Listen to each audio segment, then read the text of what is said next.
और अलग राज्य का मांग इसलिए किया गया था ताकि झारखंड के आम आवाम का सार्वत्रिक विकास गति तेज हो। उस समय भी खनिज संपदा ही हमारे राज्य के आर्थिक आमदनी का स्रोत का मूल जरिया था और आज भी है। बीते शासनकाल में जब विपक्षी सरकार चला रहे थे अध्यक्ष महोदय, तो बहुत बड़े बड़े खनन माफिया, बहुत सारे बड़े बड़े माफिया बड़े बड़े उद्योग के साथ मिलकर अवैध खनन में संलिप्त होने के वजह से हमारे जनता का सार्वत्रिक विकास प्रभावित हुआ। उसी तरह वर्तमान सरकार के ऊपर लोगों का आस्था इस बात का है कि अवैध खनन एवं जो बड़ी बड़ी कंपनियां हैं, अवैध बड़ी बड़ी उद्योग हैं, उनकी मनमानी से राज्य का विकास का गति नहीं रुके। यही विश्वास जो लोगों का हमारी सरकार के प्रति है, उस आस्था को बनाए रखना है और औद्योगिक विकास के परियोजना का लाभ लेते हुए बड़े बड़े उद्योग जैसे कि एनटीपीसी, सीसीएल, अडानी और आयरन एंड स्पंज फैक्ट्री, इस तरह के कई बड़े उद्योग जैसा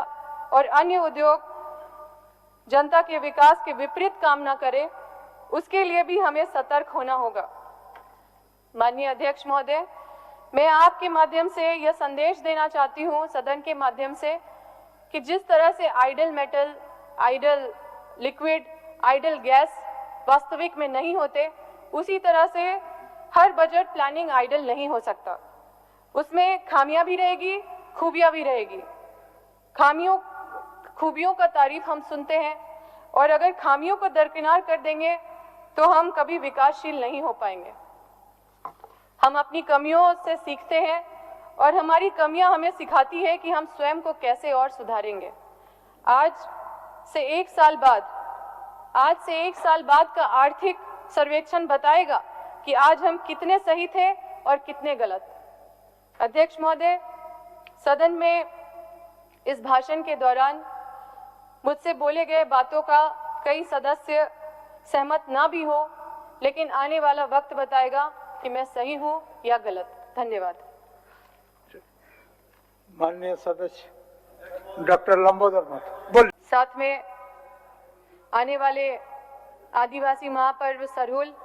हिंदू महापर्व रामनवमी और मुस्लिम महापर्व ईद की अग्रिम अभिनंदन के साथ सदन का आभार व्यक्त करते हैं कि सदन के पटल पर मुझे आज अपनी बात रखने का अवसर प्राप्त हुआ।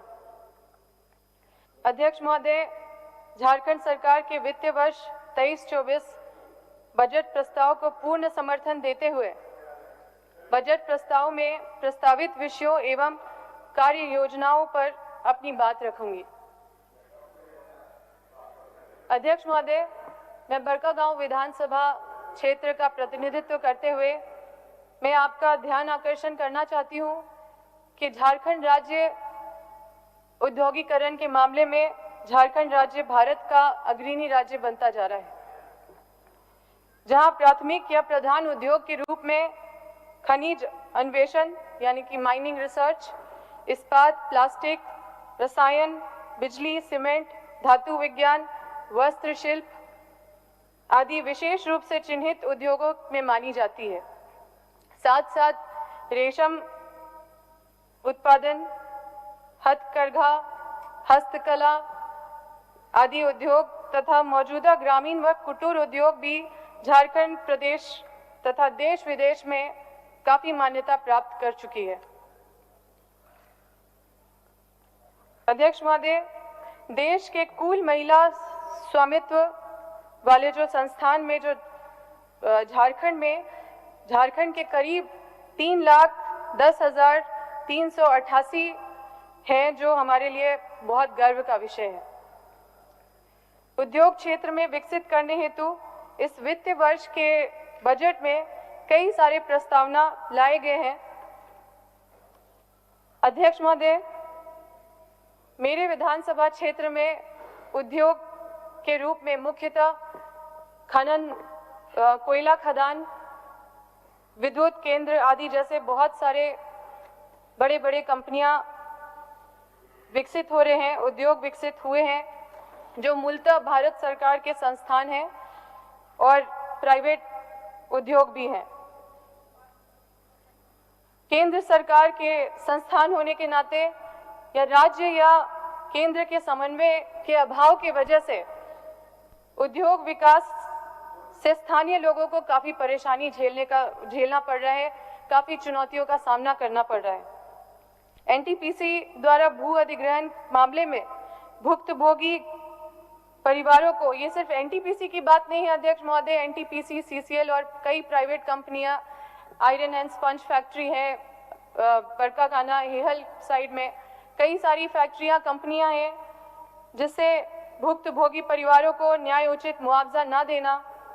पुनर्वास के नाम पे गुमराह करना भुक्तभोगियों को, कमजोर ग्रामीण सड़कों से लगातार भारी औद्योगिक वाहन का परिचालन करना, वन भूमि को कब्जा करके अवैध कच्चा रोड में तब्दील कर देना, वन पर्यावरण एवं जलवायु विभाग का नियमावली का उल्लंघन करना, औद्योगिक नियमावली का उल्लंघन करना तथा स्थानीय लोगों को नियोजन से वंचित रख देना एवं साथ साथ उद्योग के कई कार्यों में भिन्न जो भी कार्य आती है उसे स्थानीय लोगों को भागीदारी से वंचित किया जाता है। और इन सभी विषयों पर स्थानीय जनता का परेशानी को जो प्रशासनिक तौर पे निष्पादन होना चाहिए वो निष्पादन नहीं हो पाता है, जिसकी वजह से ग्रामीण सड़क पे और कई तरीके से अपना विरोध करते हैं, प्रदर्शन करते हैं, उसके बाद उन पे झूठा मुकदमा कर दिया जाता है, उनके ऊपर आपराधिक मुकदमे दर्ज कर दिए जाते हैं, जो मैं सदन के संज्ञान में इसलिए डालना चाहती हूँ क्योंकि औद्योगिक विकास का मतलब केवल उस उद्योग का विकास नहीं है जो वहाँ पे उद्योग व्यापार करने आए हैं। उद्योग विकास का मतलब एक और मायने भी है जो ये बताती है कि विकास हमारे राज्य के लोगों के आर्थिक और सामाजिक विकास को सुदृढ़ करेगा। अध्यक्ष महोदय, हमें ये भूलना नहीं चाहिए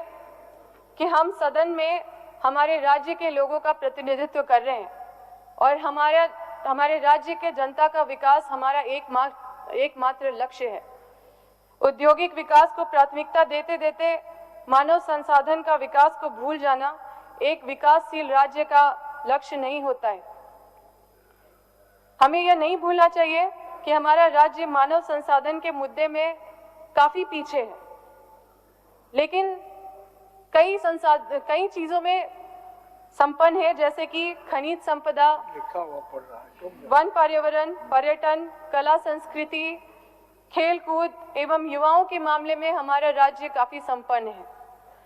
परंतु श्रम एवं रोजगार, शिक्षा, स्वास्थ्य, पोषण, पेयजल एवं स्वच्छता, महिला बाल विकास और सामाजिक सुरक्षा के मामले में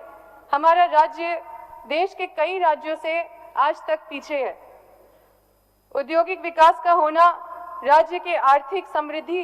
तथा सामाजिक समृद्धि का द्योतक है और यही उद्योग राज्य तथा देश के नियम कानून को उल्लंघन करते हुए खुद को विकसित करते हैं और राज्य हित एवं जनहित पर इसका बुरा प्रभाव पड़ सकता है। अध्यक्ष महोदय, औद्योगिक विकास का मतलब केवल ये नहीं कि किसी भी उद्योग को मनमानी करने दिया जाए और उनकी मनमानी को औद्योगिक विकास के नाम पे नजरअंदाज कर दिया जाए। अध्यक्ष महोदय,